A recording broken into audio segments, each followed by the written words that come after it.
When using the content randomizer within the template pages, you have the access to use random keywords. When you're on a page, a template page, and you click on Edit,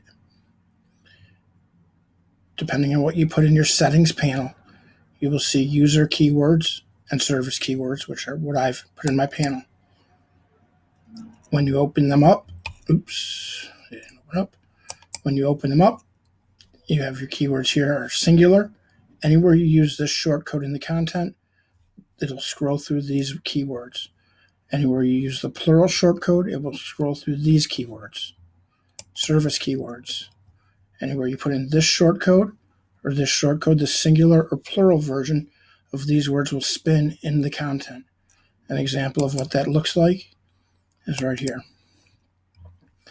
This would say our flood cleanup company, might be our flood damage company or flood restoration company, is available day and night at New Beginnings in random location. So this could be any one of the location shortcodes. Down here's the other one.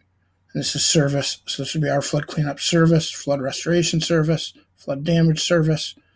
We know how to make it a worry-free job for you.